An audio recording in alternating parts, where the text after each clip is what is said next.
Hampton Court Palace, silk, gold, the sound of the lute at endless feasts, and over it all, one dissonant element, an unbearable smell, the smell of rotting meat. Courtiers with forced smiles try to ignore it, but it permeates the tapestries, the food, their very clothes. The source of this stench, the enormous bloated body of King Henry VIII. According to contemporary accounts, the fever from the ulcers on his legs was so strong that it could be smelled 3 rooms away before the monarch even appeared.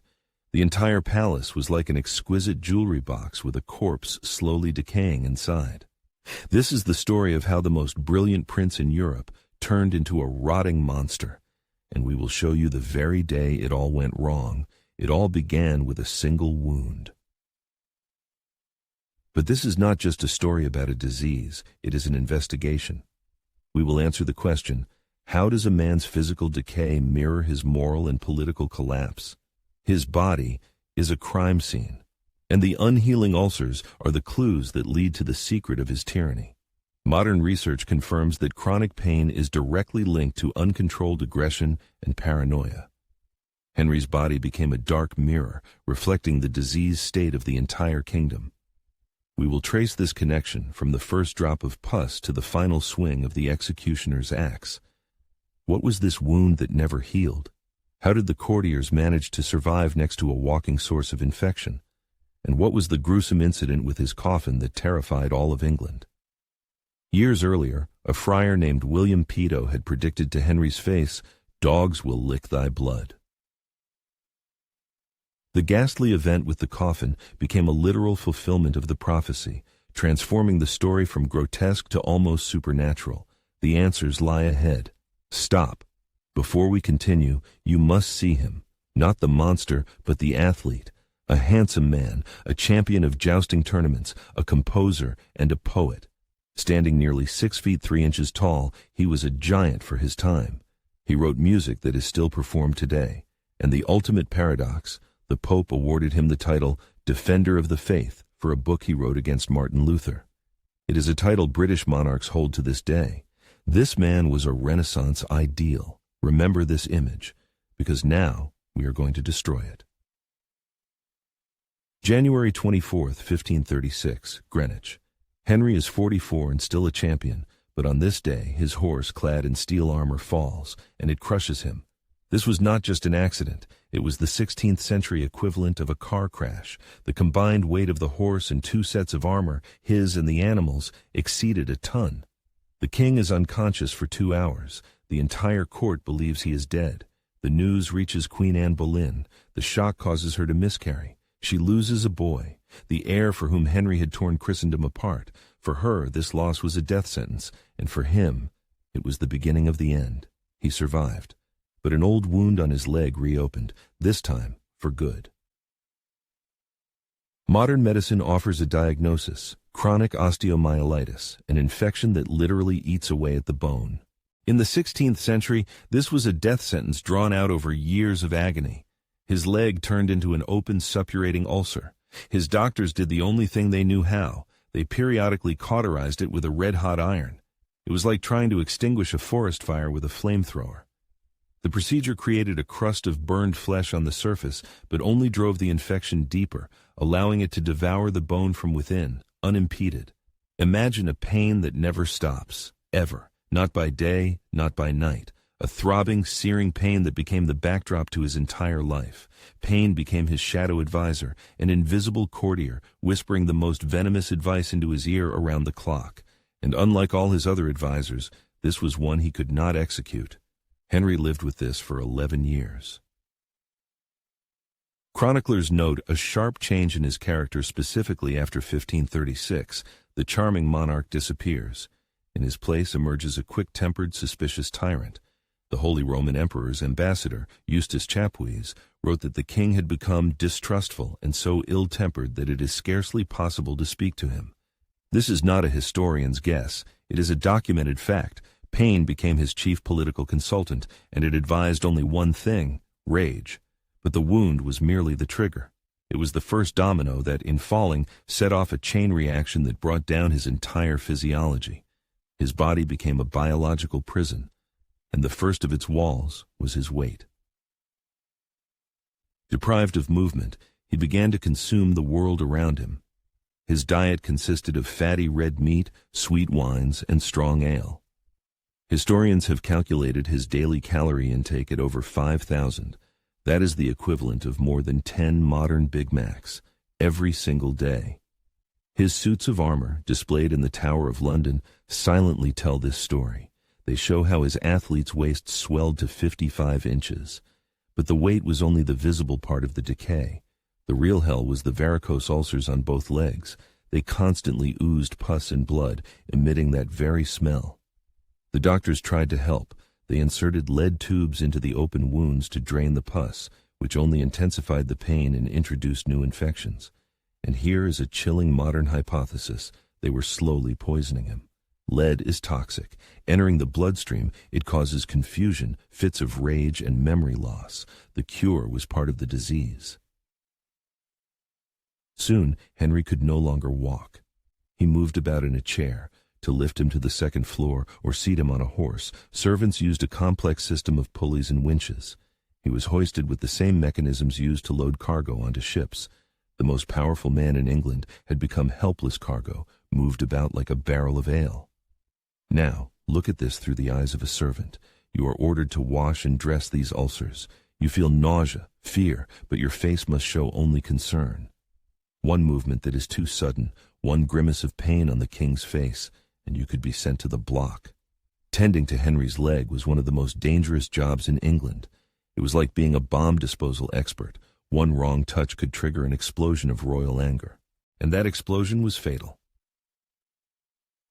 And this prison of flesh inevitably built a prison for the mind. When you cannot trust your own body, you stop trusting anyone else. His kingdom became a precise projection of his diseased organism. He tried to cauterize dissent with executions, just as the doctors cauterized his rotting leg. His paranoia began to consume England from within, just as the infection was consuming his bone. The formula for his decay was terrifyingly simple. Constant pain breeds insomnia. Insomnia exhausts the nervous system, and exhaustion leads to irrational rage and total distrust. Henry's mind became a courtroom where pain was the eternal prosecutor, and sleep was the defense witness who never appeared. In this court, all the king's subjects were guilty by default. His decrees were no longer dictated by the logic of the state. They were simply sentences handed down in a fit of agony. Just compare the dates. 1536, the injury. In that same year, Anne Boleyn is executed on fabricated charges. 1540, the condition of his legs deteriorates sharply. His chief minister, Thomas Cromwell, is executed. 1542, the bouts of pain become unbearable. His fifth wife, Catherine Howard, is executed. These are not coincidences. This is the bloody timetable of his illness. Cromwell's execution is particularly telling. He had arranged Henry's marriage to Anne of Cleves. Henry, already tormented by his body, was horrified by her appearance, calling her the Flanders mare. The humiliation, layered on top of his physical pain, became Cromwell's death sentence. Henry's pain demanded sacrifices. Deprived of the ability to dominate physically, he began to dominate through absolute terror. Henry expanded the definition of treason to absurd lengths. Now, even predicting the king's death was punishable by death. His cruelty became inventive. When a cook named Richard Rose was accused of an assassination attempt by poison, Henry did not send him to the block. He devised a special execution for him. The cook was boiled alive in a cauldron of water. The weaker the king became, the more monstrous his tyranny grew. Imagine Henry's trust scale. Before the injury, it might have hovered around a 5 out of 10. After 1536, it plummeted to 0. And it never rose again. He introduced a system of dry stamps to sign decrees, entrusting them to only 3 courtiers. But this bred a new wave of paranoia. What if they used the stamp without his knowledge? He trusted no one, not his doctors, not his wives, not his counselors. The entire court saw this decay. They could smell it. But everyone was forced to participate in a grand farce, pretending their king was still all-powerful. Even the court jester, Will Somers, one of the few who was allowed to speak the truth, grew cautious in the final years. His jokes lost their edge. When even the jester is afraid to jest, it is a sign of absolute tyranny.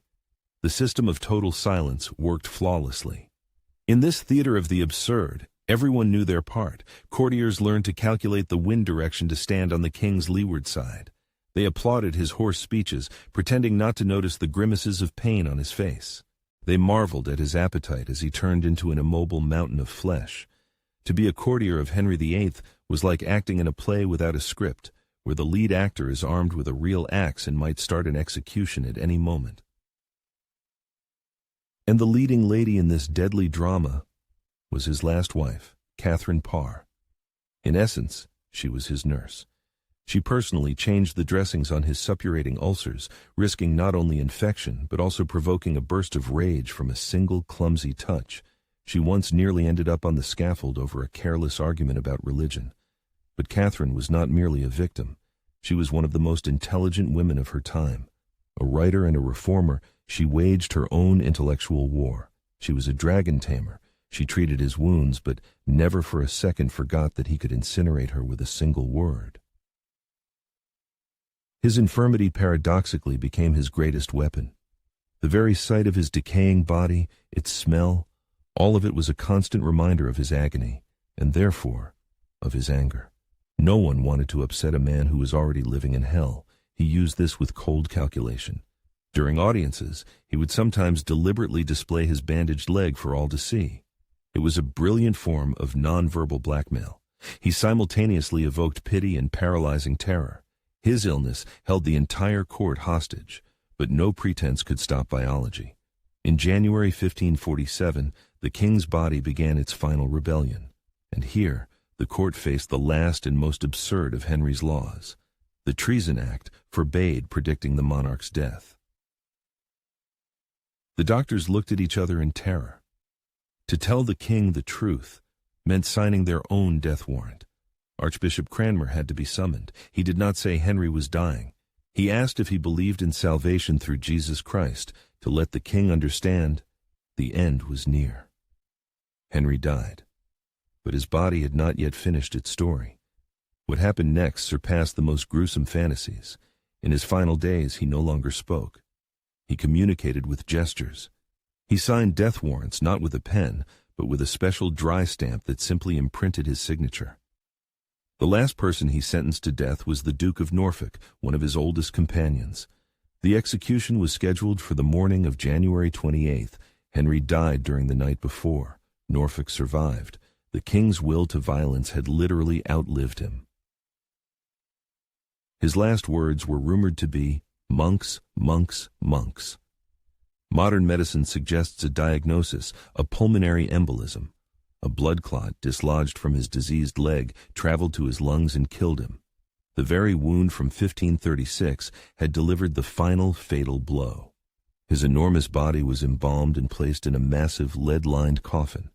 It was so heavy that a special hearse, drawn by 8 horses, was built for it. It was a major engineering operation. During the journey to Windsor, the procession stopped for the night in a chapel. And there, due to the pressure of decomposition gases, the coffin exploded. The lead seams burst. Bodily fluids leaked onto the stone floor. Chroniclers claim that the next morning, dogs ran into the chapel and began to lick the king's remains from the floor.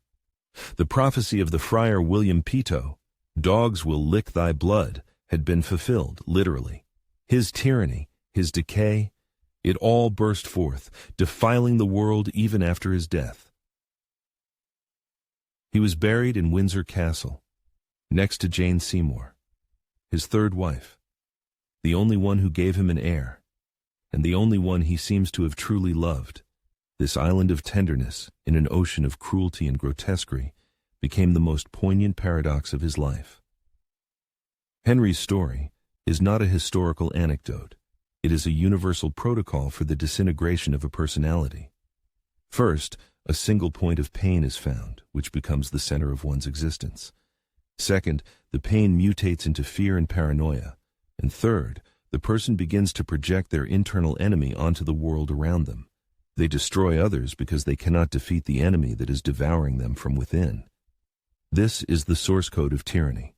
A physical trauma, is a bug in the system that causes a cascading failure, corrupting the entire personality code and turning a leader into a monster.